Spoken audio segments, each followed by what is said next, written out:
So I want to welcome everyone. I'm going to be chairing the meeting this evening. Mark is on his way to, he's in the car, so he's not going to be chairing it, but he's on his way to a birthday party for his mother, somewhere where it's very hot. So right. Sorry to not be there, but I'll listen in. So we have a packed agenda this evening, and we're going to get started on time as always. First, I want to thank Janet Mora, who is helping me with hosting the meeting. She's behind the scenes here, so she's helping me with any Zoom glitches that we may encounter. Hopefully we won't have any. And then I want to welcome our special guests this evening. We have John Barros and Councilor, hello, John, in your car. Yeah, good evening. It's good to be on. And Councilor Essaibi George, I don't think she's on yet. And we will also have as our guest speaker for the month, Cheryl Cronin, CEO of Boston Public Market. As if you've looked at the agenda, you know it's packed this month. So we're going to get started and hopefully finish on time at 7 o'clock as usual. I also wanted to add one thing that just ran out of my mind. Oh, the police. We won't be having the police report this month because they really don't have anything to report and we have so many agenda items. So without further ado, I'd like to welcome the mayoral candidate, John Barros, who's here joining us now. So welcome, John. Thank you very much. It's nice to be here. So John, would you, like to just say a few words and maybe take some questions? Absolutely. Want to first say good evening to everyone. And my name is John Barros. I am born and raised in Boston, in Roxbury and Dorchester, where I live with my wife and 4 kids. The last 7 years, I've had the pleasure and honor to serve you as the Chief of Economic Development. I was the first Chief of Economic Development for the city of Boston, helping to organize a new cabinet where we focused on equitable growth and had the honor to serve as co-chair of Imagine Boston 2030 to engage residents in how we should look at the future of the city of Boston and both decide what we should preserve, what we should, where we should enhance, and where we should grow. And as mayor, as Chief of Economic Development, working with the mayor, we made sure that as we were growing our city, we were also investing in libraries, in community centers, in schools. And so I am, in fact, the candidate that I think is best positioned, given my experience, to help Boston come out of the COVID pandemic, build an equitable economy, get people back to work, support our small businesses so that we can continue to grow and invest in the things that matter. But as we grow, I want to make sure that we grow in a way that is sustainable and make sure that we grow in a way that Boston can continue to be more resilient. We have a historic opportunity in front of us to work with the Biden administration and bring in investments from his infrastructure program to enhance, expand our transit system, and then implement the amazing planning that's been done around climate resilience.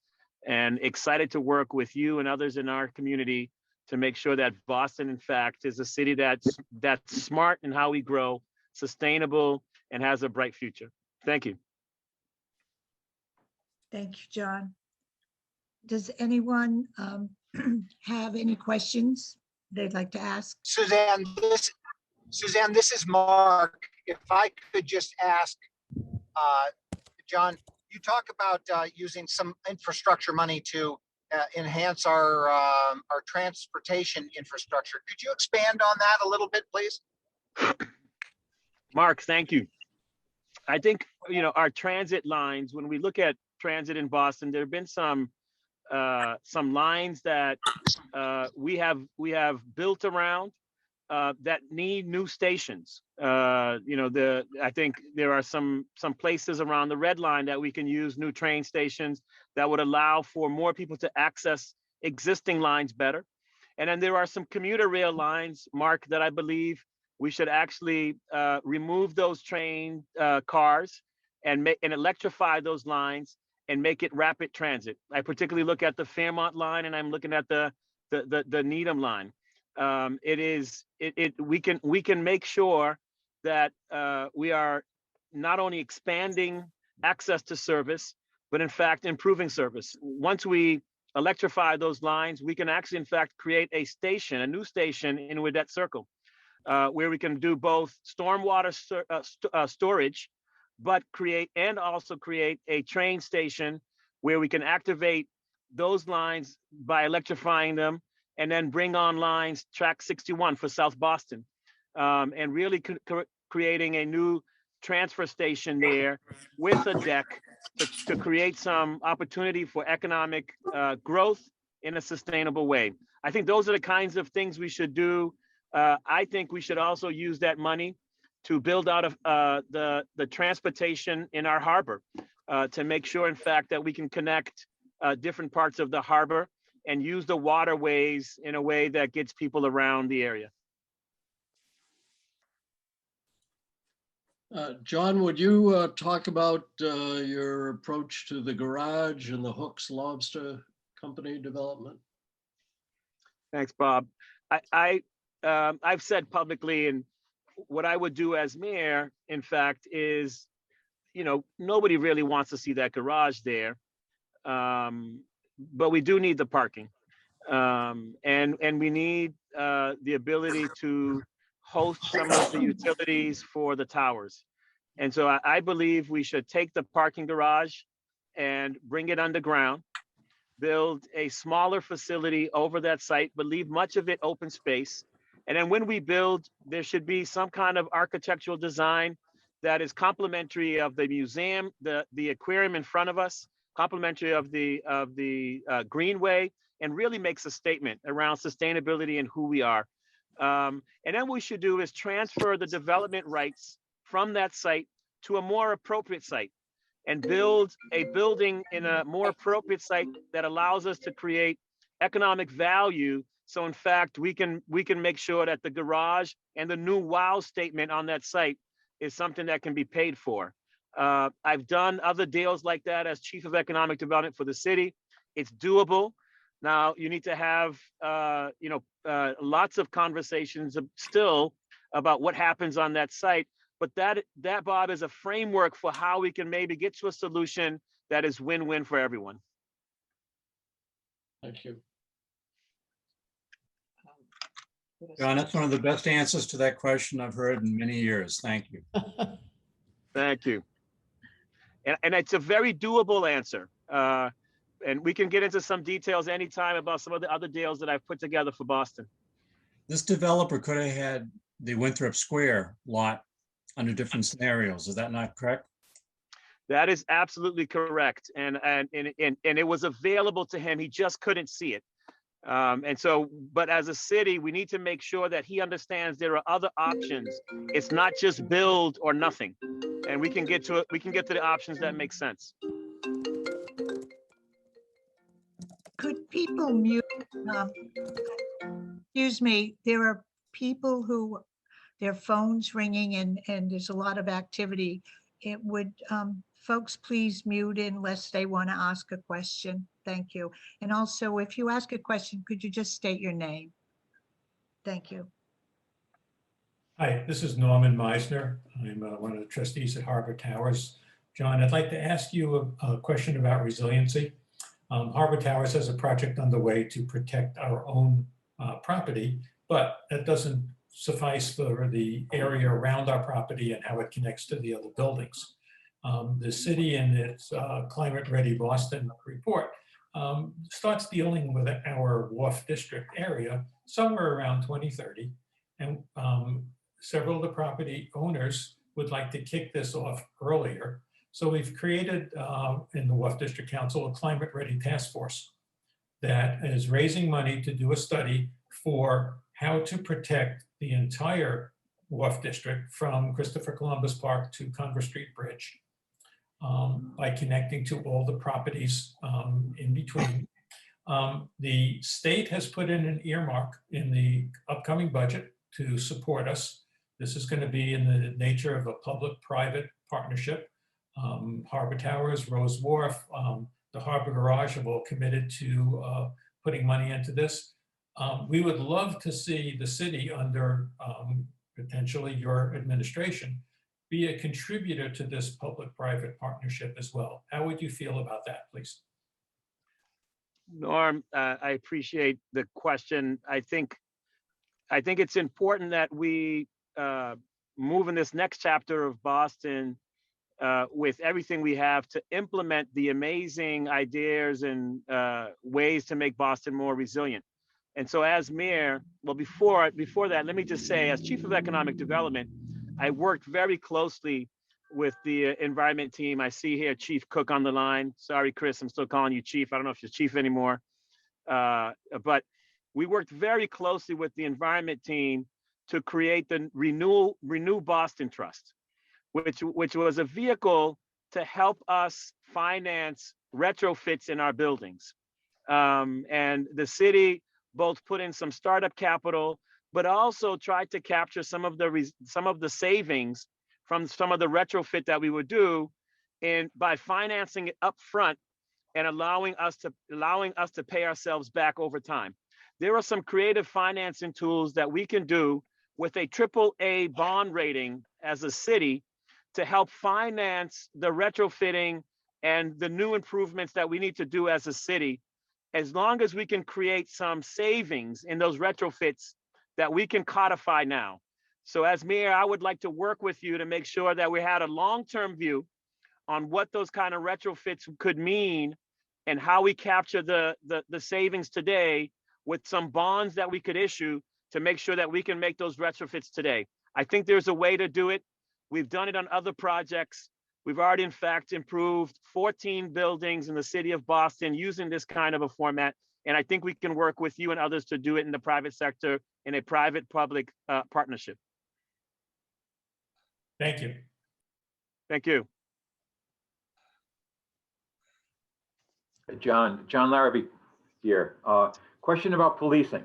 Policing in America has come under a lot of scrutiny in the last couple of years.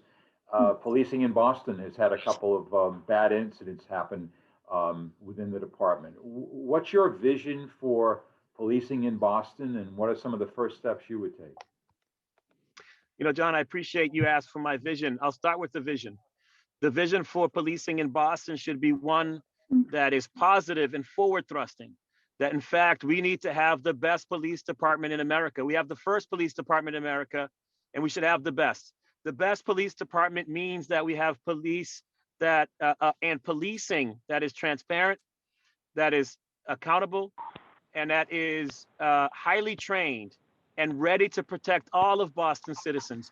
But it also means that we have to fund the police to do that. We can't ask for those things and cut their budget at the same time. We have to work with police with the types of reforms that we want to see to make sure that Boston is protected, but that everyone in Boston feels protected. So I was proud to work with Mayor Walsh to create the Boston Police Task Force, where we sat down with police to come up with 7 recommendations for how we would improve the police department. The first was to set up the Office of Transparency and Accountability to make sure that any police, anybody who misbehaved on the force had a way to have a hearing, and that it was transparent, and that the public would know what the outcomes of that hearing would be. We need to do that. We need to, in fact, put that department together. We also need to complete the process of making sure that every police officer is wearing a body camera. That's important. And then we need to support police with training to make sure that they have what they need to do their job. We're also understaffed on the police force. And so we're going to need to bring in more police officers if, in fact, we're going to be able to answer the problem with overtime. It's real simple math. When we were a city of 600,000, we had about 2,400 police officers on the force, on the streets. As a city of about 750,000, we only have about 1,600 police officers on the streets right now. And that's just not enough, which is why we have more overtime requests. I think we have to deal with some of those structural imbalances in our police force and then demand better from our police. Thank you, John. I think we have time for one more question. Robert Paoni, your hand is up. Did you want to ask a question? Thank you. My hand is up and I'm going to put it down when I'm done asking the question. My question is, Boston is receiving federal stimulus money that is going to the schools. I think one report I saw was $400 million is being earmarked for Boston schools. And I was just wondering if you could enlighten me with a percentage of whatever the amount of money is. What would your percentage be for infrastructure improvement, and what would the percentage be for hiring new staff? Robert, thank you for that question. I think that there's about 400 plus going to the schools and about 500 plus, if it's still the same, going to the city. You're right. And for the schools, we need to hire new staff in order to do the infrastructure improvements that we want to see done. Some of it will be done by consultants, but we actually, I'm very familiar with the school staff. We actually need to hire new staff to be able to make some of those facility improvements that we want to see. So the percentage is a great question. I do believe that we need to put in, of the 400 million, about 150 million into facilities. And as you know, our Build Boston plan outlines about $2 billion, of improvements if we did all of the facility improvements that we needed to do. But I think we need to answer the immediate call right now to make sure that our buildings have the proper HVAC system, ventilation system, that we need to make sure that people are safe in our buildings during a time when we're seeing more 90-degree weather than ever before. I think during this year, we're going to see that number dramatically increase. We've already experienced some heat waves, and we can't expect our teachers and students to be in schools without having the proper cooling. It's not fair, not good for education, and we shouldn't tolerate it. We've already improved the windows in BPS, because I know I was part of the administration while we did that, but I still think there's some work to be done there on the windows to make sure that we have proper windows that open, but also that with proper insulation in our schools. That's the immediate work that I would do for schools right now with facilities. Thank you, John. Thank you so much for the presentation and coming to visit us today. And we hope sometime you'll come back again. And good luck with your campaign. Thank you very much. It was nice to be on. Thanks for inviting me, and looking forward to being back. Thank you. Bye-bye. Good night.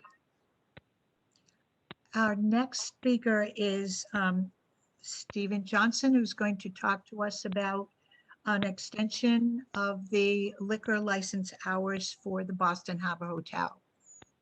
Thanks very much, Suzanne. It's quite a short request that I have.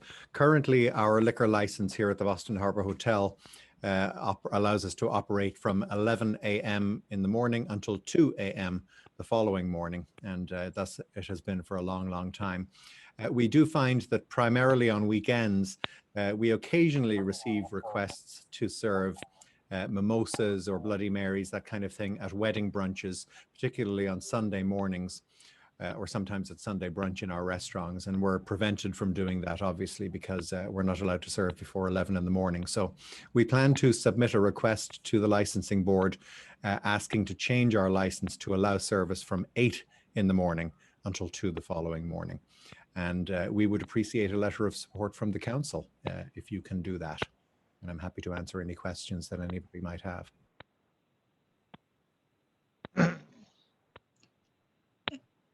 Any questions? Thank you, Stephen. What we will do is go into executive session at the end of the meeting. We'll take a vote and then we'll get back to you. I So, appreciate that. Thank you very much, Suzanne. thank you. There is someone on a phone and we're getting a lot of background noise. It's 617-913-3366. Could I ask you to mute, please? It's causing a bit of a distraction. Thank you. And our next speaker is another mayoral candidate, Councilor Annissa Essaibi-George. Hi, Suzanne, I'm here. And I think you as host could probably mute everyone from your end as well. That's a good idea. I'll have to see if Janet can do it because they just took care of it. Oh, okay. Although it seems that there's a couple of iPads that are also unmuted, so the feedback may have been coming from them. Suzanne, I'll mute anyone who's not muted. Good. Except for me, because I'm about to talk. Yeah. Thank you. No, I appreciate the opportunity to introduce myself to all of you. As you can hear with the dog in the background, that's Astro. He generally makes an appearance at some point during each and every one of my Zooms. I don't know whether I'm people running for mayor and stuff like that. Yes. I don't know whether I find it humorous or I've grown a little bit tired of it, but he's the puppy that we decided to get over COVID. He's one of those infamous COVID puppies. His name's Astro, and I'm generally happy to have him here, although there are moments I wonder what I've done. But I am grateful to have the opportunity to introduce myself to all of you. My name's Annissa Essaibi-George. I'm an at-large city councilor. I've been before this council meeting before, and I'm here this evening to introduce myself as a candidate for mayor of this great city. Boston is my home, a connection that drives me to work harder and deliver more for the city I love. I'm grateful when my parents immigrated to the United States, they were able to make the city of Boston their home, and in particular, Dorchester. I believe I'm the right leader for this city at this moment. I'm a small business owner, and I know how devastating this pandemic has been on our businesses, large and small, and what it's going to take to recover, to renew, and to grow again. As a Boston Public Schools teacher, I had a front row seat to the challenges our families face every single day. We need to lift up and embrace and support our students. We need to work in partnership with our educators, our schools, work to close the achievement gap, and make sure every child receives a great education. As an at-large city councilor, I represent the entire city, and while I'm proud of my legislative accomplishments on housing and homelessness, mental health and recovery and education, I'm most proud of my presence and service to the entire city. Although, as I mentioned before, I am a Dorchester girl, I'm proud to represent every Bostonian, every community, every neighborhood in the city of Boston, and I show up. I'm also the mother of 4 teenage boys. I have a 16-year-old and 15-year-old triplets, as you can imagine, and Astro the dog. As you can imagine, it's a busy household, and it's been like no other year and a half that we've just experienced. And, you know, raising my family in the city, working to navigate the schools and make sure that my boys every day are engaged in very productive and constructive activities is something that I bring to my work every single day. And through this sort of end of COVID, I appreciate that we can't just simply recover from it. We have a responsibility and an opportunity to reimagine, to re-engage and rebuild a better Boston for all. And to do it right, it's going to take hard work, something that I'm not afraid of, something that I've been able to demonstrate as a member of the Boston City Council. And as mayor, I will continue to be present and accessible on the ground and in all of our neighborhoods to hear firsthand about your experiences in your neighborhood, in your community, to make sure that you are included in the discussions as we continue to do this work together, that you have an opportunity to drive the agenda I will pull together as mayor of the city of Boston. It's why it's what I've done as a counselor and what I intend to continue to do as mayor. We have a lot of work to do, but I look forward to doing it in partnership with all of you. And I believe very much in regular people. I was just a regular classroom teacher. I own a small business, raising my family here in the city of Boston. Very much just a regular person going to work every day. I just happen to work for you. And I hope that you will work in partnership with me over the course of my time as mayor, and look forward to this evening's conversation about that work. Councilor, this is Mark Margulies. I know that you share the concern that many of us have about the need for affordable housing, and in particular housing for the homeless. As someone who's been involved in that issue for a long time, I know that it is technically possible to do, but we have a huge challenge because everybody wants it to be located someplace else, not next to them. How can we as a community find a way to create more and more affordable housing in the city of Boston? Thank you, Mark, for the question. And I appreciate that you phrased it that way. It is so important that we create more affordable housing, truly affordable housing.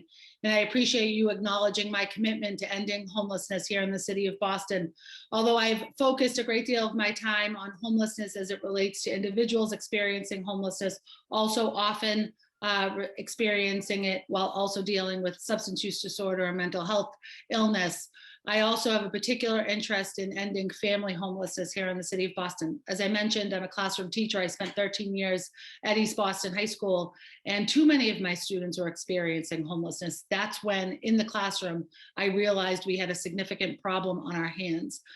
Right now, today, almost 10% of our student population, about 5,000 Boston Public School students, are experiencing homelessness, and we can end family homelessness. I've led the charge on the city council. I've led the work as the city has continued to do more of that work because of my leadership in this space. And what I have found, especially in my experiences working with families who are unsheltered, who are living doubled up or in one of our shelters across the region, that families who are experiencing homelessness are the working poor. And when we create more opportunities for truly affordable housing, we create housing stability for those families. So that's working in partnership with our housing authority. Across the Boston Housing Authority system, we have 48 individuals and families who are waitlisted for low-income housing. We have to double down, if not triple down, on our investment when it comes to public housing. I know in some of the questions that were asked of Chief Barros in his segment, there was some conversation around the infrastructure investments that are coming, or maybe you asked about some of the school money and the ARP money, but there are infrastructure dollars also coming down the pike for us here in the city of Boston. And when I think about that spending, that certainly has to be invested to some degree in ending the crisis of homelessness. And we can use some of that money to invest in that, as well as the work that needs to be done on Long Island with the rebuild of the Long Island Bridge, investing in a ferry system that works, and certainly investing in the programs and the facilities on Long Island. I also think, and this relates to someone who asked a question earlier as well, around our school infrastructure, our school facility buildings, and the continuation of Mayor Walsh's, or former Mayor Walsh's, investment in Build BPS. We need a lot more money to come for that. And I'm hopeful that it will be on the way soon. But it's about creation of more affordable housing, family-sized housing here in the city of Boston, but also working in partnership with the surrounding cities and towns. Mayor Walsh kicked off the Metro Mayor's effort around creating more affordable housing as a region. And I'm committed to continuing that work in partnership with other cities to do that.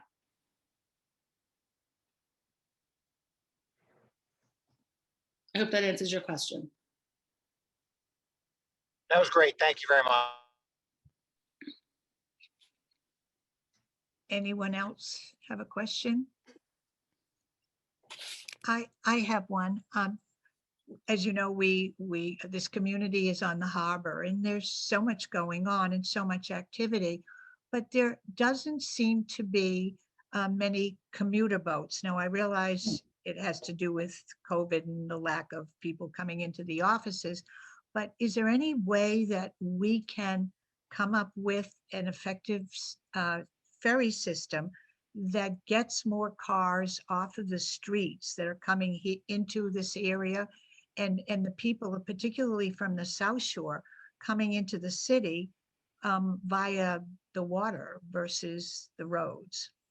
There's been, I'd say over the last year and a half or 2 years, there's been some real strides in creating that ferry system that connects more of like sort of the financial district to your area near the Harbor Towers, to Charlestown, to East Boston, and for sure, and sort of to the airport side of East Boston. I think that's a really important and critical mode of transportation that we need to invest in. I think there is an opportunity with some of the infrastructure dollars that are coming in to explore that. When we think about proper places to invest those infrastructure dollars, that's absolutely something that we should consider and contemplate, especially as you see the coastal streets and really just the blocks. When you look at East Boston, you look at Charlestown, and you look at downtown, how in the seaport area as well, how densely developed they've become. Now there's some concerns around that for sure, but those units are there, those buildings are there. So connecting those residents and those that are going to work in those neighborhoods through a inner harbor, a water taxi service, I think is something that we absolutely should be exploring. And some of that work I think has happened to a certain degree already. Make particular note of it and make sure that we follow up with all of you on where those plans sit today. Thank you. I also, and someone earlier brought up just with the conversation with John, so I might as well also add to it, the climate task force that that was brought up, and the request for a commitment to invest city resources into that work. I think that's absolutely a critical role for the city to play and for my administration to be involved in. I think there may also be some unique opportunities to involve the Community Preservation Fund in some of that investment, and looking for some creative resources to support that work. When we think about open space, our harbor, our waterfront is an important asset, an important resource for us to protect. And I think that could be an interesting partnership as well. Councilor, this is Norman Meisner, trustee Hi, of Norman. Harbor Towers. Hi. Thank you for answering my previous question about the Climate Ready Task Force. Let me ask, if I may, your position on the quandary that's been created about the harbor garage and the hook site. Yep. So, we have to make sure that community is engaged in these conversations and has a seat at the table throughout that development process, throughout the planning process, when we think about our city's waterfront, especially because so much of our waterfront, not just, in addition to wanting to make sure that we have a seamless and accessible harbor walk, that we also appreciate and recognize how much of a working waterfront it is, and how much engagement there is on that waterfront, not just for leisure, and for recreation, but also for our workforce, that it is a working harbor. We need to make sure that we're respecting that and appreciating that and allowing that to continue. We have done a number of work as it relates to development in particular. I want our city to continue to grow and to thrive, but we need to make sure that we are allowing for those connections to our harbor and to the harbor walk, as I mentioned before. Those connections have to be made available and accessible, easily accessible. And for me, development and growth has to be inclusive and thoughtful, and just in general, just smart and logical. And master planning plays a really important role in making sure that logic leads the way when we think about developing our waterfront, whether it's from the Northern Ave Bridge area, the hook site, all the way to the aquarium, including Pinnacle. We absolutely need to make sure that the process is transparent and that we are holding ourselves, and when I say ourselves, our city government, our local government, and our process, we need to hold ourselves accountable to that process and engaging the public in that dialogue. On the council, what I've called for as it relates to this is for publicly available developer profiles so that we can see the information that's available on our larger scale developers in particular, but every development, whether it's big or small, impacts the neighborhood, and we need to make sure that we know who we're dealing with, and that work is able to happen. I've also done a sort of an aside in addition to sort of project specific work. We've done some work around mandating notice be sent, be mailed to residents around abutters around projects, because we know that the flyering and some of the other methods of communication aren't terribly reliable.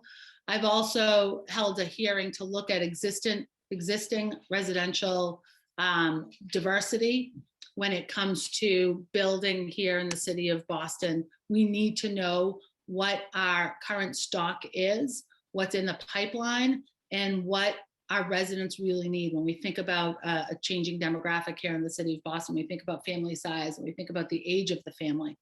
And then I mentioned the notification piece, but we have to, and I am committed to transparency, we have to make sure those that are making decisions, and I as mayor am part of that decision-making process, that we are held accountable for the decisions made. But I've been very much public about my opposition to Pinnacle as it's presented, and to the Hook project as well.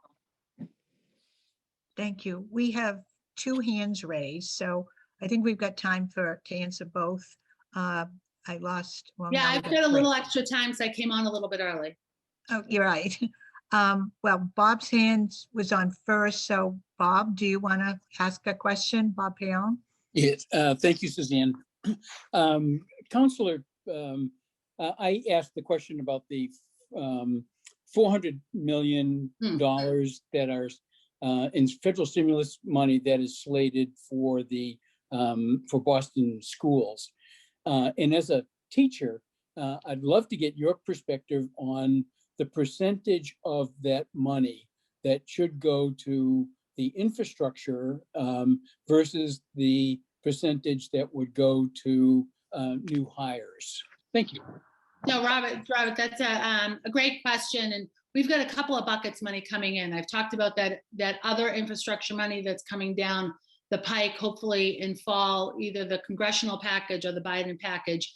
But I look forward to utilizing those funds around Long Island, around our schools and our facilities in particular, when we think about the Build BPS, certainly supporting the initiatives around ending homelessness. We've got a lot of work to do around our built environment and creating opportunities for affordable housing. We have another bucket of money, another $400+ million coming in around the American Recovery money, that ARP. I'd like to see that money support our small businesses, especially those most devastated over this last year and a half, and to help entrepreneurs maybe that went out of business explore opportunities to re-engage in the marketplace and take advantage of the new opportunity that's before us. And then also some significant dollars spent on the public health crisis that isn't COVID, but that is homelessness, mental health, and substance use disorder, where those 3 things intersect. We need some real significant investments in supporting families. And then this last bucket of money, as it relates to your question in particular around our schools, yes, I'd like to see an investment in our facilities, especially some of the immediate needs around our HVAC systems, around heating and cooling, around properly designing our buildings. But I also want to make sure that we are doing the things our kids need today, and our educators and those in our buildings, our school communities need today to be safe. But I also want to be mindful that I'm looking forward to many more significant renovations and rebuilds as it is Boston Public Schools. There is an opportunity because many of us want an increase in investment in new schools down the road. The money that's coming in is sort of 1-time, 2-time allotments, that we could invest some of that in swing space, because we are desperate for swing space while we invest in our facilities across the district. And then as it pertains to personnel, to individuals, to human capital, to our teachers, educators, and support staffs, I would like to see a lot of that money as it goes to people be invested in professional development. We have a problem across the Boston Public Schools that our curriculum is not aligned, that we've got lots of teachers doing lots of different things with kids across grade level. I'd like to see an investment in a singular curriculum, and then the work that needs to happen around professional development and supporting teachers as we roll out that new curriculum. We have to be very thoughtful about every dollar that's spent in our education system on our schools, that it is actually on our kids, that every dollar spent the benefits can be seen as it touches and how it touches our kids. We unfortunately, we spend $1.5 billion on public education in the city of Boston, and that is a worthwhile investment. My 4 kids are in the Boston Public Schools. As you know, I was a teacher in the Boston Public Schools. We need to invest in our kids and in our schools. When I talk about that spending, I want to make sure that it is invested in the best interests of our children, that we can answer the question, how is this going to impact a child's experience in the classroom? How is this going to impact their opportunity for academic growth? How is this going to impact their social and emotional health? How is this going to help them grow as an individual and, explore the arts and music and athletic programming, and then, head off into life and career and college and be ready for all of those experiences? I want to be able to answer those questions. But with those 3 buckets of money also comes some not hesitation in cashing the checks. I want that money. I want it invested locally. I want to be able to create opportunities with those different buckets of money. But I do worry about the impact it has on inflation locally and how that can impact us doing business as a city. I think we have time for one more question. Fernando, you had your hand up. Thank you. First off, appreciate you being here and answering all the questions that we have been asking. I was just wondering what your opinion is on the cannabis industry in Massachusetts. It's obviously a new industry in the country and very new to the state. Just wondering what your opinion was on it and where it is today and where you envision it going. Yeah, no, it's a great question. And if I lose anyone while I answer this, I did put my cell in the chat box. So utilize it, be in touch if we didn't get to a question or you want to follow up on any of the topics that we were able to cover this evening. I was opposed to the legalization of marijuana when it came to Massachusetts, when it came before us, but it's here. It's legal, it exists. And for me, we need to make sure that we are exploring this new industry and embracing the opportunities it can bring, especially locally. I'm born and raised in the city. I'm a city kid. I want to see the opportunities it creates for our city's residents and the economic opportunity it creates for our city's residents. So I'm here to support the growth of that industry, to make sure that it can thrive and be successful, and that we are also creating training programs and workforce development so that, again, our city's residents can grab hold of some of that economic opportunity. I'm a small business owner. This is just it's a new enterprise. It's a new industry. It's a new opportunity. And I'd like to also see, not that I'm a big proponent of Madison Park vocational technical high school. I went to Boston Tech. I had technical education growing up. I actually used Madison Park's space for my tech classes, sheet metal, a couple of years of drafting, architecture, electronics, and computer science. My first 100 days, I'm committed to having a strategic plan on Madison Park to make sure, when we think about the future of this city, we think about the economic growth that is just before us, that we are on the cusp of. I hope that we're on the cusp of. The greatest challenge and the greatest barrier to accessing that growth and opportunity is talent and workforce. And I don't want to import it. We have it here. We just need to prepare it. And I think that we've got to be very thoughtful about how we can incorporate a growing cannabis industry into our workforce development programs. And is there an appropriate way? Again, I'm a high school teacher, so I sort of hesitate with this, but there are ways to incorporate agriculture, urban farming, forestry, into high school curriculum that gives young people the skill set to enter that industry with, perhaps additional training after graduation, but we've got to create those entry points. And I think Madison Park, for lots of industries, not just the construction trades, not just culinary arts, not just cosmetology, but when we think about the child care and early education sector, when we think about financial services in the city, we think about life sciences and biosciences, we think about healthcare. We've got those sectors here in the city of Boston booming and growing. We also have a growing cannabis industry. We've got to create those opportunities and make sure that our young people have that direct pipeline into the workforce, and it goes right through Madison Park. I think that was it, Suzanne. I think so.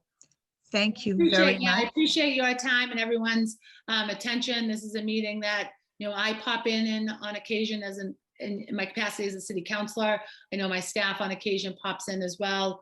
We are available. We're continuing to do the work in our city council office. I was elected. I will complete my term as your city councilor and hope to transition into the mayor's office at the end of this year. So be in touch, jump on board the campaign if you'd like, reach out if you've got more questions. I appreciate everyone's time today.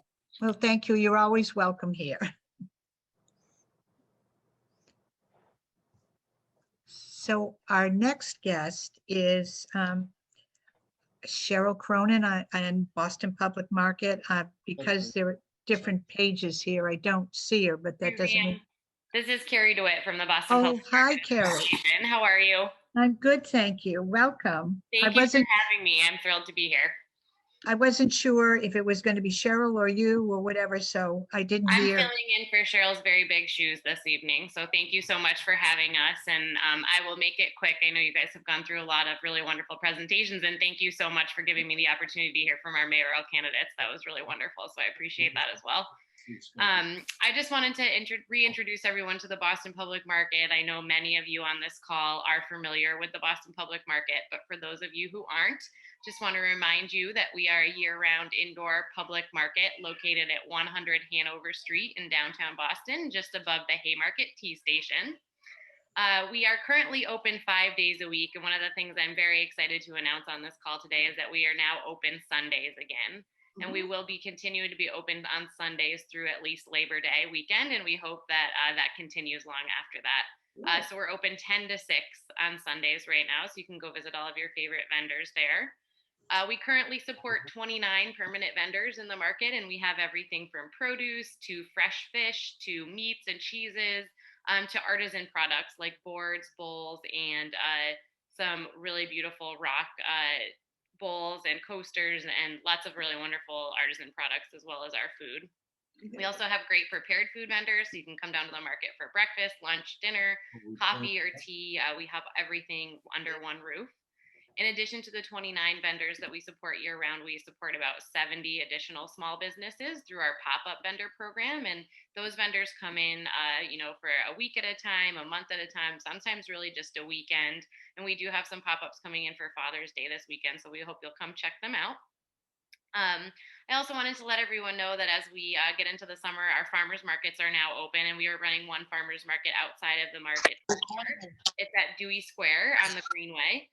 And it's open on Thursdays from 11 a.m. to 4 p.m. And we have some really wonderful vendors out there as well: produce, meat, some cut flowers, some really wonderful beverages, prepared food options, and bakery options. So we hope you'll consider visiting us at Dewey Square on a beautiful day. It's a really great place to be on the Greenway. We are situated next to a beautiful lawn, so there's a great place to stop and eat your lunch as well.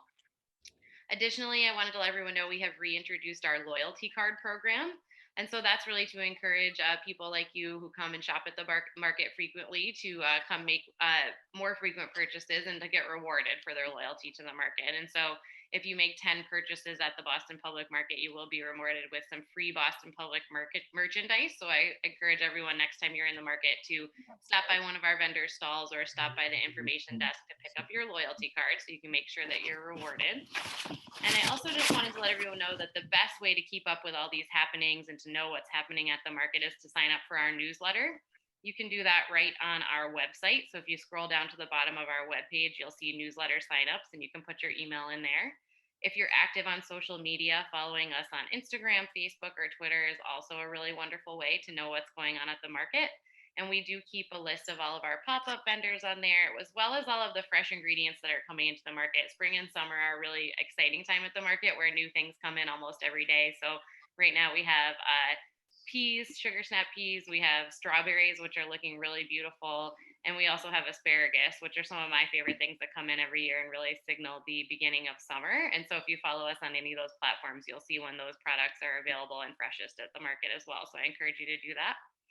And then finally, I just wanted to remind everyone that we are still offering delivery from the Boston Public Market vendors, and we're doing that through a local partner called What's Good. They're out of Rhode Island, and they work with lots of local businesses to deliver products straight to your door.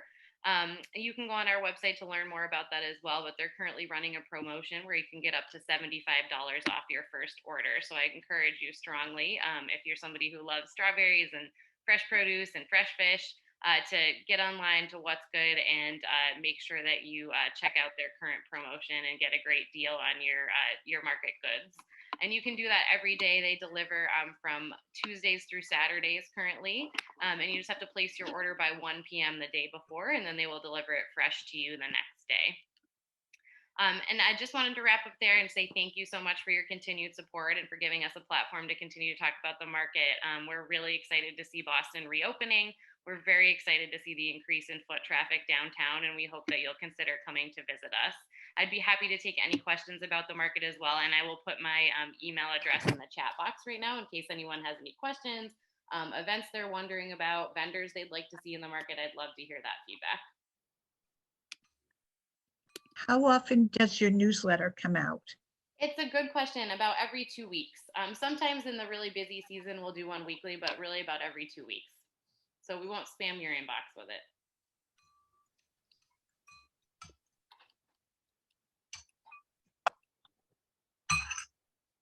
Suzanne, let's make sure that we get current information to include in our newsletter as well, so that we can help spread the word. Absolutely. Thank you so much for that suggestion. And Suzanne, I can send over some copy to you to put in the so that everybody has all of our updated hours and all of our handles on social media as well. Thank you so much for that suggestion. Yeah, that would be great. We're hoping to get our summer newsletter out the first or second week of July. So great. I can definitely get you some beautiful content before that. Terrific. Thank you, Carrie. Of course. Any other questions or comments?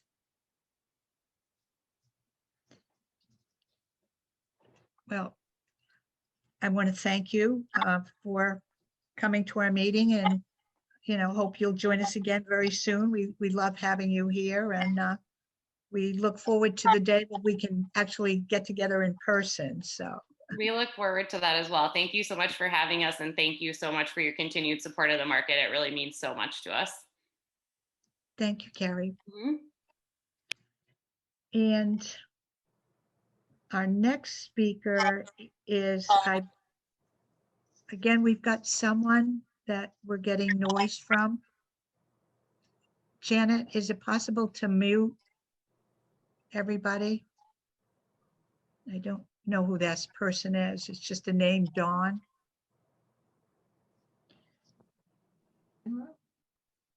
Yep, there. Thank you. Our next speaker, I moved the speakers around a little bit on this next segment, is Stephen Johnston again, who's going to talk to us about summer in the city. And Stephen, if you have slides, we can certainly share them with everyone. You're on mute, Stephen. Do we have to unmute you now? No, you don't. Sorry, Okay. I was pressing the wrong button. My apologies. No, I don't have slides to share, actually. Again, I'm going to keep this relatively short and sweet. We're still finalizing some details, even at this late stage, but I can confirm that we are going to be doing a slightly abbreviated summer in the city this year. We're going to be starting on June 29th, which is this night, 2 weeks. And we're going to be running music, soul, Rat Pack and blues as we normally do on Tuesdays, Wednesdays and Thursdays. We are not going to be doing movies on Fridays for this year. We will resume those in 2022. And one of my biggest challenges for those of you, and I know that I think just about everybody on the call is familiar with Summer in the City here at the hotel. We usually bring in lots of J1 students from overseas who help us with all of the service and all of that. And of course, there are none of those this year. And like Matt Murphy and many other people who I see on the call, we're struggling with staffing. So from a food and beverage point of view, we're still crossing the T's and dotting the I's. It's not going to be what we normally do. It's going to be a reduced service. The Sea Grill will be absolutely fine, and the upper terrace, which is the extension of the Sea Grill, we'll be doing our usual lovely things there. But when it comes to the seats that we normally put around the Harbour Walk, we're still figuring out what we're going to do there. But whatever happens, we'll be doing these concerts 3 nights a week, June 29th through August 26th. That's 8 weeks of concerts. We're really looking forward to it, and there'll be lots and lots of great opportunity for people who are passing by, walking along the Harbour Walk, to stop a while and enjoy some really great music from some of the bands, World Premiere Band, Mike Dutra, all the names that you usually expect to see here at Summer in the City at the Boston Harbour Hotel. So that's it. We'll be publishing more information within the next 48 hours on our website and through other channels, and we'll obviously share with you, Suzanne, as well, so that you can let members know the final details. So that's it. Thank you very much. Stephen, I have a question. Stephen, Was Two that Mark? questions. Maybe Mark first. Yeah. seeing if you're traveling. yeah, Okay. Stephen, could you just remind everybody of the hours of the music? Yes, you know, normally we run 6 p.m. is when we start to 10 p.m. There's a chance I might be reducing that slightly, maybe from 6:30 to 9:30. And again, I'll be publishing that in 2 days from now, but definitely 6:30 to 9:30, possibly 6 to 10. That's just one of the final things we're finalizing this year. I might not run quite so late. Great. Suzanne? And my question, should people make reservations or just for the Sea Grill? Just for the Sea Grill. We're not going to be taking reservations for the lower terraced, whatever seating we're putting there, no reservations there. So Sea Grill outside, most definitely, yes. You can do that on Open Table or by calling the Sea Grill directly. Thank you. Any other questions? Thank you, Stephen. Thanks, Suzanne. Thank you very much. And our next speaker would be the aquarium, and I believe it's Rick Musial, who is here somewhere. Did we lose Rick? I think he had to step off, Suzanne. I mean, I can provide I know he's going to have periodic updates. I can provide a brief update on what's going on at the aquarium. Obviously, like many others, we have almost fully reopened after the governor and mayor's announcements of reopening businesses on May 29th. We have still running with time ticketing, so you have to order your tickets either in advance. We are accommodating on weekends about 1,000 walk-ups a day. The attendance is we're responsibly kind of increasing it every week. We're running at about 29% building capacity right now. We were south of 20% a couple of weeks ago. And the goal is really to continue to ramp that to early July. We will be bringing on, we had several exhibits that were closed. The Science of Sharks on the lower level, that's going to be opening on June 15th, which I think is today. And then we are making plans to convert the Shark and Ray Touch tank back to a touch experience at some point during the summer. For food service, food offerings, we are not going to have the cafe open this summer in the building. but we'll have a, what was formerly the Dog and Claw kiosk is going to be relocated near the Reef Tent on Central Wharf. It's going to be called the Central Snack Bar, and that is up and running for service as we speak. So we are basically will be, I think, the only exhibits that right now probably will not be open in the this summer will be the Edge of the Sea exhibit up on the 3rd floor, just because it's very tight space. And like many other places, we are strongly encouraging those who are not fully vaccinated, both staff and visitors, to wear masks, and obviously vaccinated are not required to wear masks. But it's nice to start to see more visitors. I'm sure Matthew and others are seeing this at Boston Harbor City Cruises, and our staff are getting more comfortable. Which is funny that now that the paradigm has shifted from now that we are, getting even staff more comfortable with seeing more people is what we're working on now. But we're making good progress. Eric, what are the hours of operation? We are operating 9 to 6, Monday through Thursday, Saturday, Sunday, and then 10 to 8. So we have extended hours on Fridays. And what are Friday's hours, did you say? 10 a.m. to 8 p.m. Okay.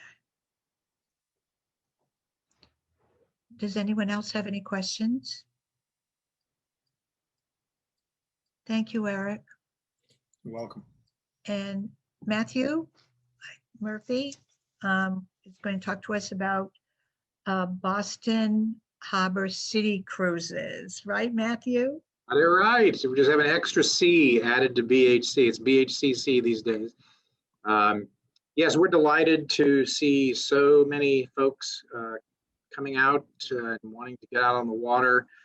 We're both delighted and a little bit daunted with handling the large numbers of people, but so far so good. Our big challenge right now is we're still under regulations of the Coast Guard, which means that all passengers have to have a mask in order to board. So you must be masked in order to board.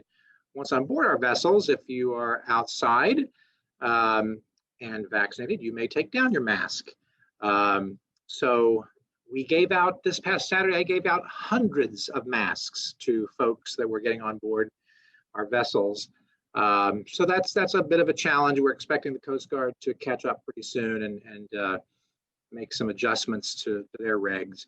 I do have a quick slide presentation. I'll just run through real quick if you don't mind. If I'll share my screen. And, yes, please. And get that to you. Just to give you a sense of what we're up to these days. Whoops. There we are. Okay. So we are now called Boston Harbor City Cruise. Can everyone see my screen, by the way? No. Oh my goodness. Okay, hold on. My apologies.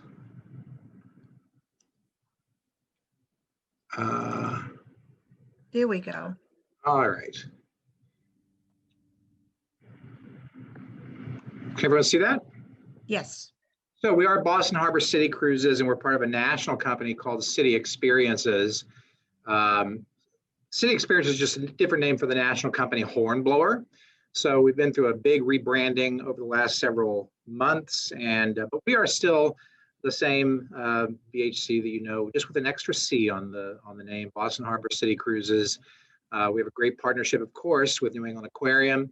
Sightings have been excellent so far. The weather was a little challenging during the spring, but the seas have calmed down and sightings have been excellent.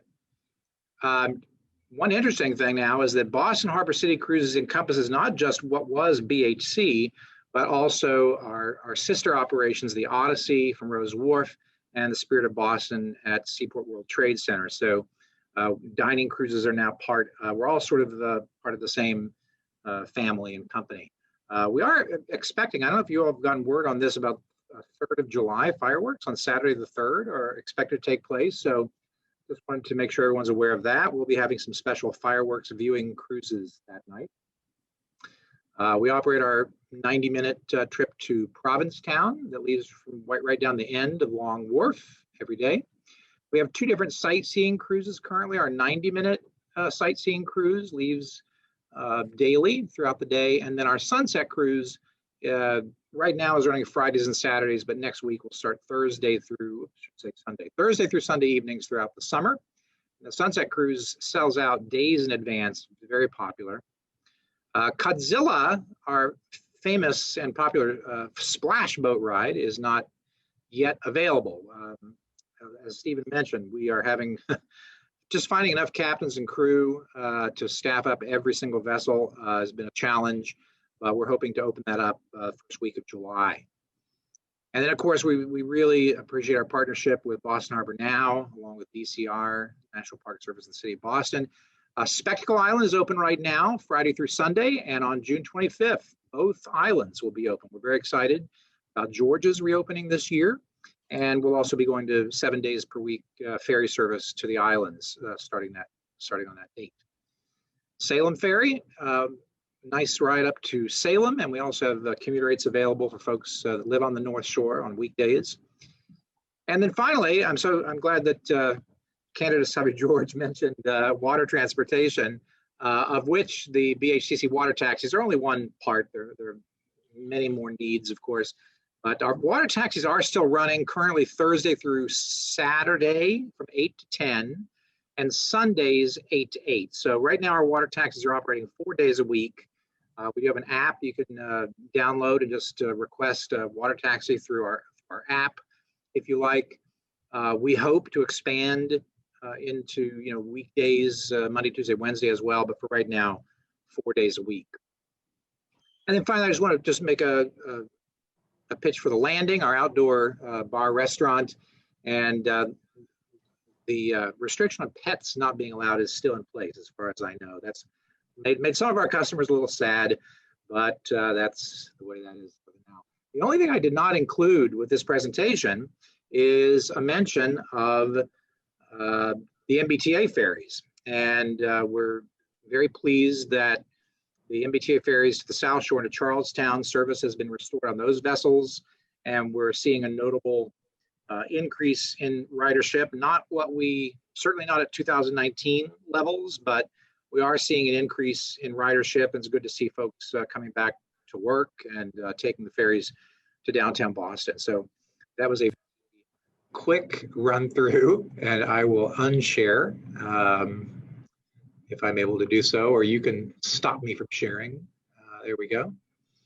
So as you can tell, we're doing a lot of different things and doing as much as we can within the limits of what we're able to do with captains, crew, and other employees. It's a real challenge to ramp up as quickly as we have this year, and but I feel like we're starting to turn the corner and making some progress, and people have been having a lot of fun, and the desire to get out there and enjoy the waterfront and to get out to the islands and on the ferries is palpable. So happy to answer any questions you may have, and I appreciate your time, and hope to see you on a BHCC vessel soon.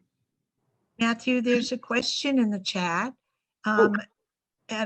asking about the mini speedboats that used to be located. Do you know anything about those? I don't. I've been seeing these little pedal boats around, and I've talked with those folks over there, but that's an entirely different operation. But Fernando, I don't.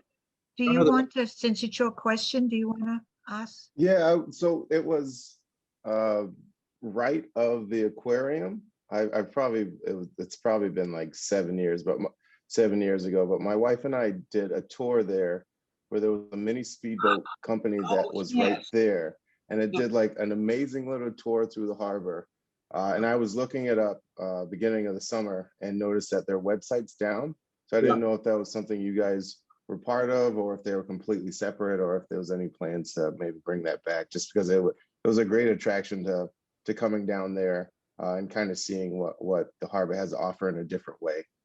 Yeah, completely separate. Although I do remember now what you're referring, and I believe they relocated back 2 years ago, pre-COVID. I think they were down the 4 Point Channel, down by Atlantic Wharf, but I never got to ride them myself, and so I didn't get familiar with them. They looked fun, But no, we have no connection with them, and I don't know what became of them. Any other questions? I just wanted to say to Matt that if I'm happy to take Codzilla out for you any evening, if you want to drop the keys in at the concierge desk here, I think it'd be great fun. So give me a shout. Even you would make an excellent and entertaining host on board, I must say. Thank you all very much. Appreciate your time and your support. And we feel very fortunate to be part of the Wharf District Council and to just being a part of the community here and part of the waterfront experience in Boston. So thank you very much. Thank you, Matthew. Our next speaker is Rachel Lake with the Greenway Conservancy. Hi, everyone. I'll be quick since I know folks are pretty familiar with our offerings. It is so great to hear about everyone else's reopenings.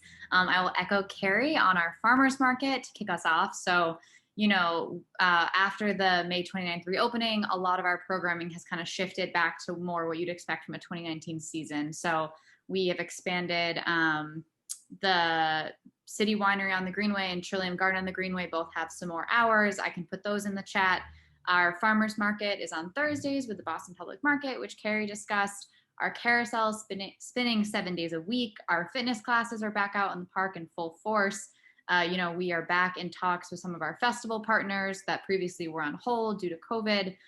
So lots going on, and especially I know that Keelan gave a full overview of programs and Lucas gave a full overview of public art, but that public art is actually now in. So I know Lucas gave a really incredible presentation to this group about Daniel Gordon's work, but the mural is now up, which is still life, summer still life with lobsters and fern. I highly recommend folks go out and see it. And just last week, we finished installing Daniel's sculpture out in the Fort Point area of the Greenway, which is entitled Blue Poppies. It's beautiful. It really showcases Daniel's work of kind of the difference and challenges of looking at things from a 2D to a 3D space. It's really beautiful to kind of walk around.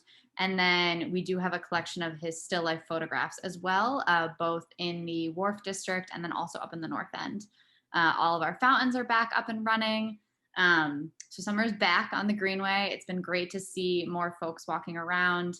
And so I will throw our calendar link in the chat. It's the best way to find out what's happening every week. We also have a weekly newsletter, so I can send that link as well.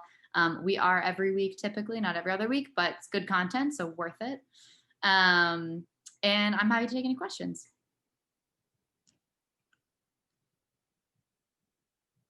No questions.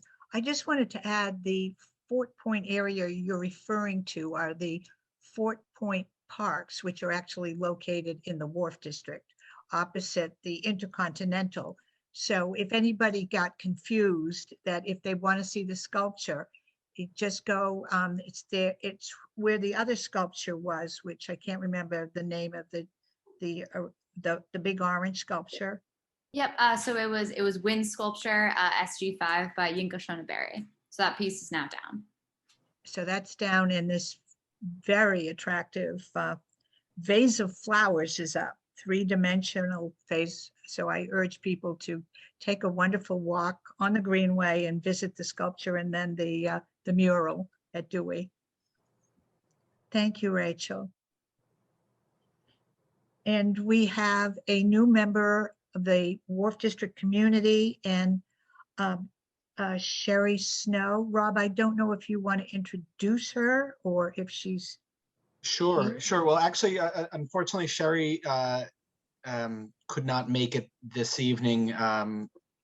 She's actually attending a wake, but in her place is Angela Renzi from the North End Music and Performing Arts Center. And I knew it at the end of the last meeting, announced to the council that they were going to be doing a pop-up in the Wharf District. But let me turn it over to Angela to tell you more about it. Thank you so much, Rob. Hi, everyone. First and foremost, I just wanted to say thank you so much for making room in your agenda for us to speak about this very exciting summer pop-up on the waterfront. So just to give an overview, I'm actually Angela Renzi. I'm the marketing manager at the North End Music and Performing Arts Center, and we will be partnering and are so excited to be partnering with the Chaffaro Company this summer for the summer pop-up. So we're going to have 4 weeks of summer programming in the harbor space for our summer workshops. These will include theater, music, dance. We are very excited to bring this back post-COVID because we want to return to those numbers that we had beforehand, where many people were able to come and enjoy being a part of our workshops in the summer. We did have our whole space in the past, but we're going to be on the waterfront so that we're giving kids the opportunity to be in a much larger space and also to be able to enjoy the beautiful view. We are very excited for this. We're very excited to have the world and the state and the city slowly reopen, or quickly reopen actually. But thank you all so much for letting me speak about this, and I'm happy to take any questions. I'm also going to put my information in the chat. And one other thing that Sherri Snow, our executive director, did want to pass along is that we haven't officially announced this as of yet, but we will be bringing back our Jazz in the Park at the Rose Kennedy Greenway. This is going to be 4 weeks from July to August, where we will have different performers, all female, all giving different jazz performances from 6:30 to 8:30 in the Rose Kennedy Greenway.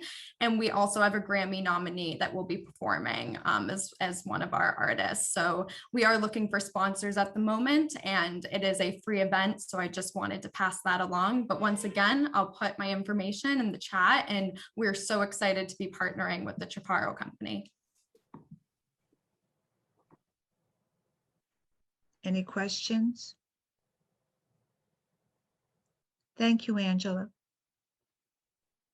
Thank you, guys. Thank you very much. And now we've got some community updates.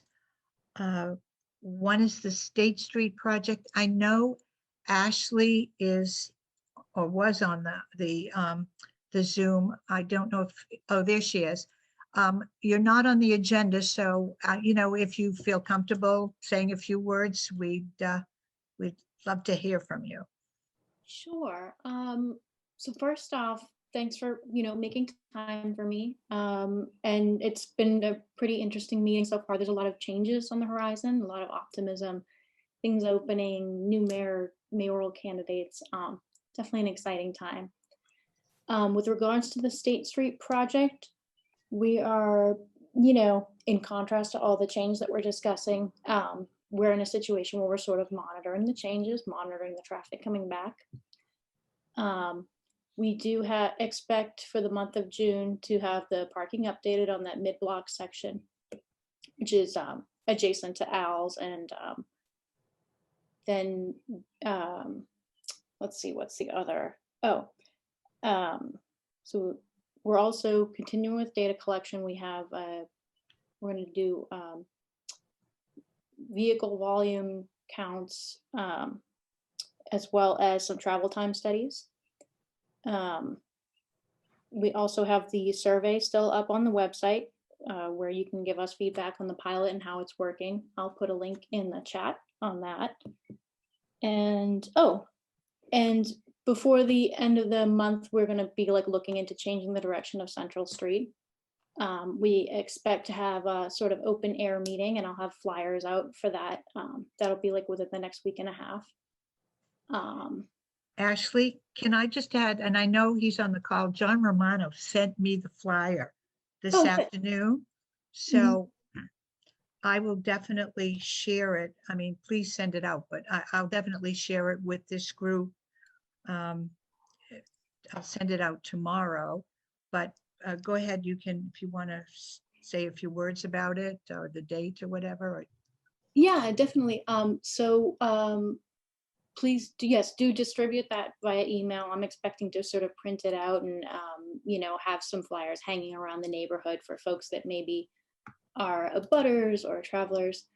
And we expect to have, or, weather permitting, because this will actually be an outdoors open air where people can interact with us, meeting on Thursday, June 24th, from 1 p.m. to 2 p.m.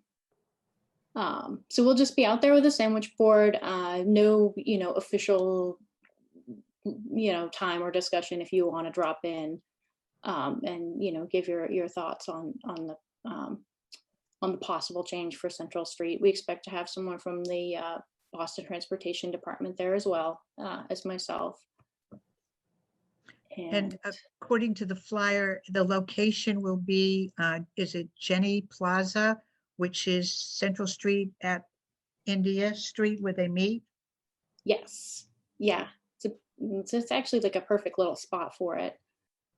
And that's sort of where, the directional change will sort of occur. Yeah. Now, what if the neighborhood has a concern about the change of direction? What is the forum for this? Yeah, so we're, obviously being out and about, we sort of want to get the message across that this is something that we're considering. But then as far as, you can give feedback in person, we can do it by email. If we get a significant number of concerns, obviously we probably want to, schedule a follow-up meeting. But generally, from the volume of traffic, we haven't necessarily seen any issues, but definitely we want to be sensitive to that, especially with all the changes going on. So the forum, I suppose, would be, any way that you typically get in touch with us, my email's on the website. You could also contact John Romano. And then obviously, there's the in-person, there is a phone number as well. When we're out on site, I expect to have a fact sheet so that we can, if people want to have something that they can take home and hold, for folks that are not necessarily web savvy, which I would not expect any of those folks on this call right now, but definitely we want to be sensitive to everybody in the area. What is the timeline on this? When are they considering making this change? There's no huge rush on changing the direction of Central Street. It's something that we'd want to coincide with the pilot so that we could better understand, how to process that traffic. But, it's something probably that would happen this summer.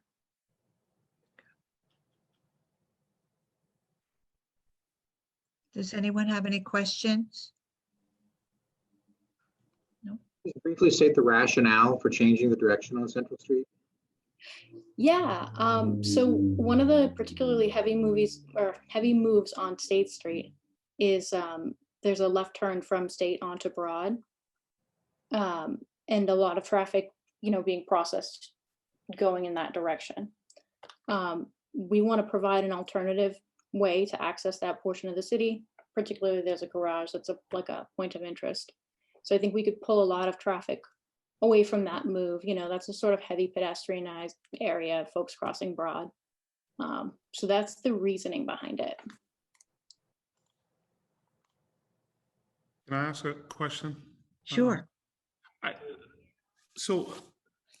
Thank you so much for your presentation. I'm a former city councilor, and I just wanted to understand where are these ideas coming from, right? So I guess my question is from a process perspective, and most of the folks that I've kind of spoken to, and even for me as a business owner in this area, is BTD and the folks in that area, are these crowdsourced, or like I don't, because I haven't heard, and maybe I'm somewhat in an echo chamber, but I haven't heard, and also in knocking on doors, much traction here. So I guess my question is, and I live in Roxbury, and I see what's happened on American Legion Highway and Cummings Highway and the like, with bike lanes that have brought tension from the individuals who live in those neighborhoods and communities who feel as if these have been foisted on them. I am a fan of Vision Zero, but I also don't even think the lanes that we've put forward would block a person from being killed by a car, right? These are stanchions that are in the street. So I guess my only question here is where are these ideas germinating from, and are they coming from the community, or are they coming from top down and trying to determine whether or not the community is going to?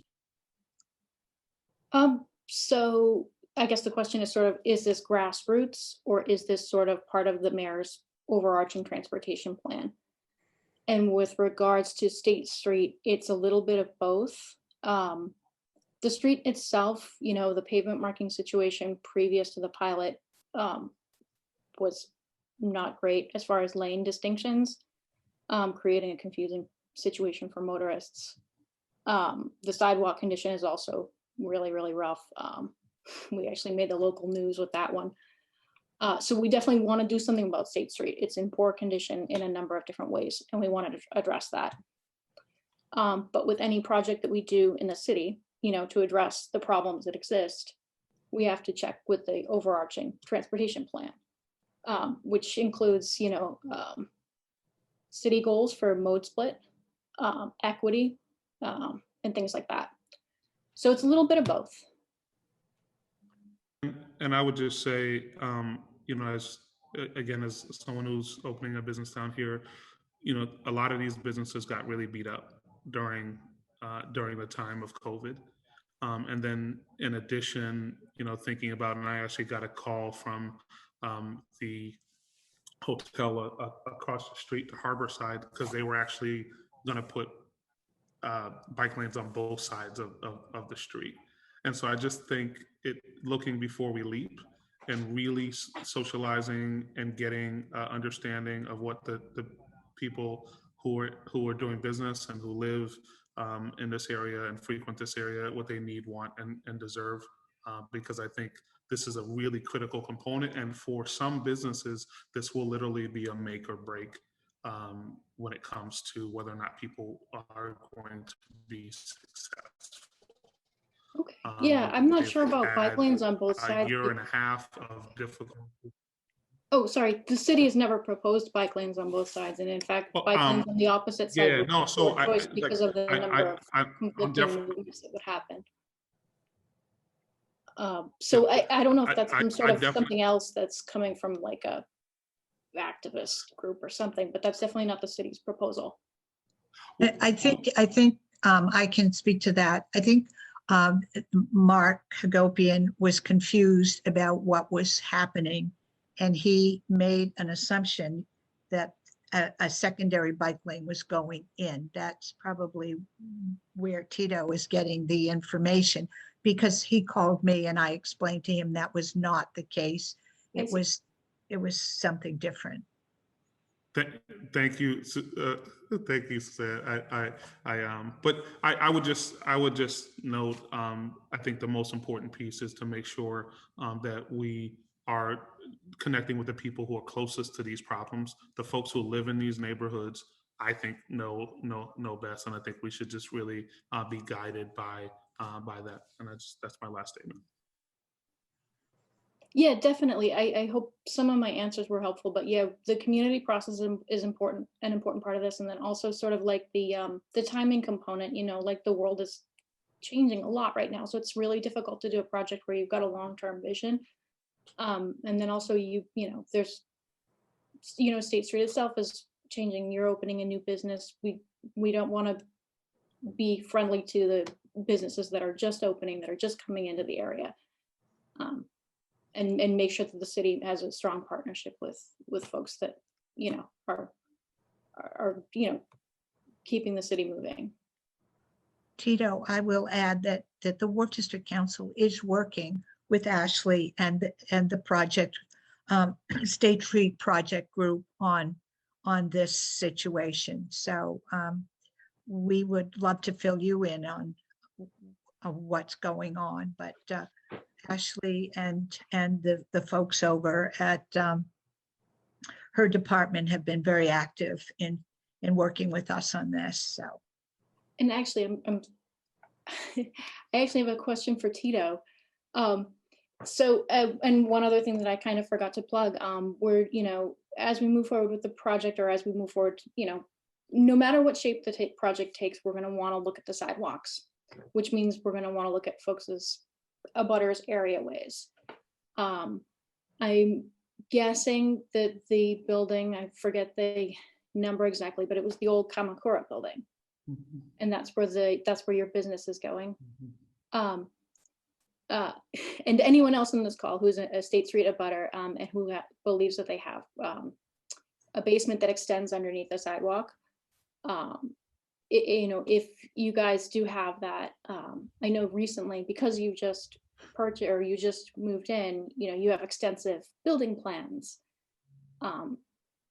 If you have already had a structural engineer look at your basement, and again, I can continue this after the meeting. Sorry, this is getting really specific, but we'd love to just make sure that it's secure enough that if we redid the sidewalk above it, it wouldn't interrupt anything. Yeah, we lucked out. This building was redone over about 4 years ago. So I actually lucked out, and I am a little bit bummed out that the sushi isn't still here.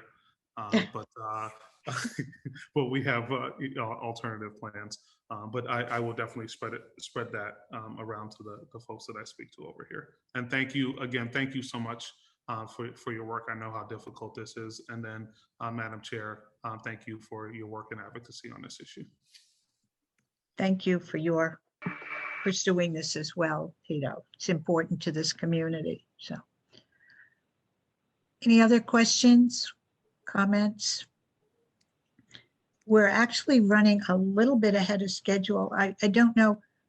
Well, let's talk about climate resiliency, and then John, maybe you might want to say a few words. So I don't know, Mark's on the call, but he's in a car. So I had spoken to Rob about possibly filling folks in on the meeting that was held by the Climate Resiliency Task Force yesterday. So Sure. I'm happy to do so. And Norm, please feel free to tag team in when you, if I forget something or don't do it justice.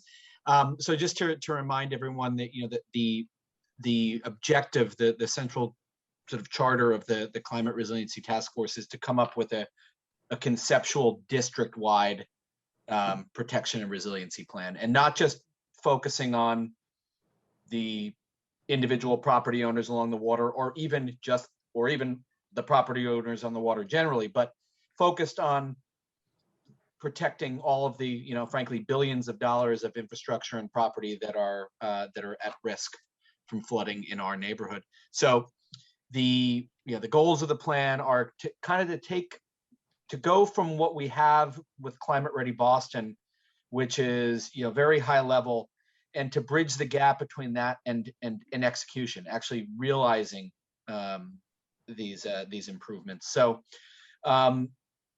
we have been focused as a group first on coming up with the scope, and then we tested we sort of tested concept with various engineering groups that we've worked with who are potential bidders on the project. We were very fortunate, as we heard, I think maybe in last month's meeting, that we were able to secure a budget line item, courtesy of Chairman Mikulewicz. And I think that, so things are all moving in the right direction. Now, where we are now and what the meeting focus was on yesterday is to really get the word out about this initiative to others within the Wharf, with our neighbors within the Wharf district who perhaps are not as active in the council. We have one of the things that we hope to do is to not duplicate work that's already been done. So in producing this conceptual plan, one of the things that we'd like to do is to marshal the resources that have already been compiled by the various property owners. So we've put together the sort of what we're calling a master diligence checklist. So one of the pieces of outreach is, first of all, to reach out to folks who haven't heard of this initiative at all, tell them what it's about, and to engage them in gathering what diligence that they might be inclined to share, not to be shared at this point, but just to sort of take stock so we know when we go out to the engineers what we have. And the other thing is to to ask folks to consider contributions to the effort, because though we have this very generous prospective allocation in the state budget, suffice to say that the conceptual plan, as ambitious as it is at $250,000, is a fraction of what we would like to achieve in an ideal world. So, and I think I think it resonates with folks that this truly would be a public-private partnership, and that we as the property owners in the neighborhood are ready to kind of to take the lead and to make monetary contributions to the effort. So we talked about yesterday about appointing ambassadors to these folks that are to reach out to people who have not been brought into the fold yet. Heidi Wolf made a terrific point. She had a couple of questions that I think got us to the point where we realized we need to synthesize the messaging down a little bit. That'll make it easier for to convey exactly what we're trying to do. And so that's what we're currently in the process of doing, of really kind of boiling this down into what amounts to marketing material, I think. And then we can build on that diligence checklist, build on, and continue to sort of marshal our resources. Norm, did I miss anything? No, I think that covered it well, Rob. And I'd like to just shout out a thank you to you and to Wes Stimson for putting together that diligence checklist. Yeoman work, and it'll save everybody a lot of money if we can get all these properties to say, we've done this, we have our borings, we have our engineering plans, etc., that they can contribute to the study. And I think, one, just to answer a question that Heidi asked yesterday, but just for the benefit of the larger group on, why is this study important? And I think, a couple of things are focusing on connectivity between parcels. So, you can do planning for your own parcel, but it's those connection points that are extraordinarily important for creating an integrated barrier. So it'll allow, if we can see this conceptual plan through, it'll allow everyone to do planning for their own properties with the confidence that what they're planning is consistent with what we're thinking about district-wide. And I think that's a key part of actually producing something that works. I'd also like to thank Joe Christo, who I think is on this call, for the enthusiastic support that he has provided to us as well in this effort. Thanks so much, Norm. It's really important work that, I think is really continuing the work of Climate Ready Boston in really cool, innovative grassroots ways. So good stuff. I think that's it for now, Suzanne, and we'll probably have another update, for the next meeting. Right. Thank you to the working team and the task force for doing all this work. I've seen you and what you're doing, and it's a lot of work that you're putting together. Thank you. John Romano, there you are, John. Would you like to say a few words? I would actually like first to start, I did bring it up right there because I knew I was going to speak after, but Rob, if you all on the team want to put together kind of a brief description, because I don't mind putting that in my newsletter. So if there are people that are on the waterfront on that area, they might be able to reach out to their boards and a few others as well. So you never know who knows a friend of a friend somewhere that might be able to help spread the word with it. So if you want to send me like a 1-paragraph blurb with it, I'm happy to put that in my newsletter, and hopefully that will help a little bit there too. That's great. And that's something I can get you immediately. We have a little executive summary. I think that when it comes to, giving a little more detail, that's where we were kind of getting into yesterday as far as what might be helpful to show with a brief presentation, but that might be the next step for any conversation. So I can get you the executive summary to start for sure. Perfect. Thank you. I have a little bit of a light news load today for ourselves. The main thing I wanted to talk to everyone about was vaccination sites. If you still have any trouble getting vaccinated, or if know of people that need assistance in getting vaccinations, please let us know. We have plenty of partners that will be able to help and assist with that. I also wanted to mention as well that for any of our seniors here, the Age Strong taxi vouchers are back. So they're by appointment only. So if you need a request, you still need to make an appointment with Age Strong, but you're able to actually be able to get taxi vouchers again. And then the last thing I really wanted to highlight for you all is as things are reopening, if you have any questions, comments, concerns, as we have new events that come through or events that are returning to us for the first time since 2019 or new events that come into the area, please feel free to reach out if there's any questions as I see things that will be impactful to I do have a question. What happened? You say that the taxi vouchers have come back. The question is, have the taxis come back? Have you ever tried to get a cab these days? I've tried to get a cab, an Uber, a Lyft. It doesn't matter which one. It sometimes takes a little bit of a time to be able to come through. Right. There's only one place you can get cabs, and that's at Mass General Hospital. So if you need a cab, you can always find one at Mass General. Yeah.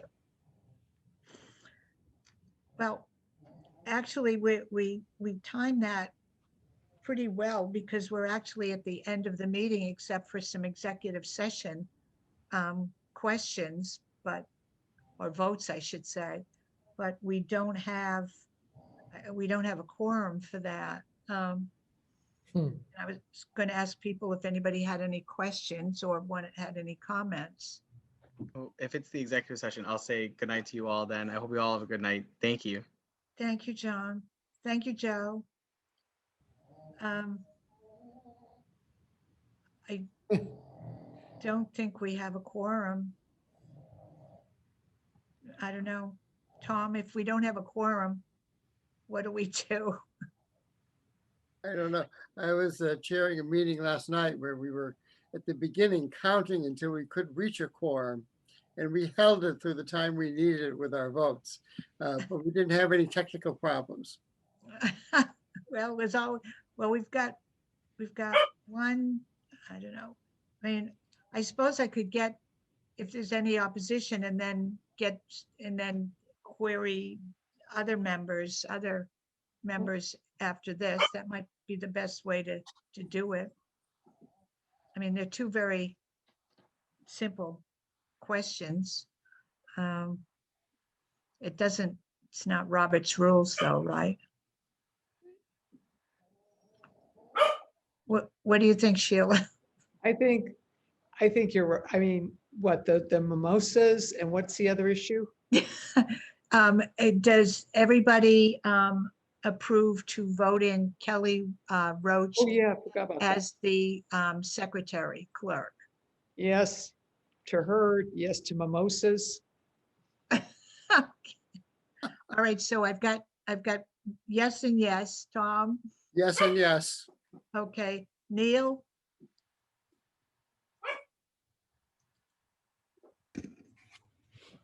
Neil is still on mute. What about you, Doug? Yes and yes. Yes and yes. Okay, I don't know. Fernando left. I don't know who else is on. Well, let me just. Suzanne, this is John Larvey. I called back in on my cell phone, so I'm here.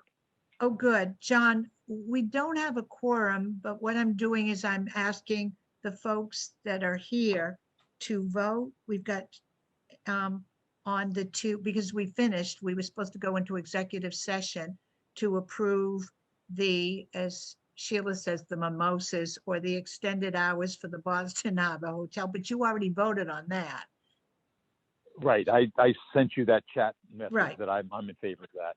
Yeah, but what you didn't vote on, which I know you will not vote no or won't vote no, is approving Kelly Roach for secretary clerk because Erin has left us. She's moved to Florida. Yes. I'm in favor, and thank you for joining that position.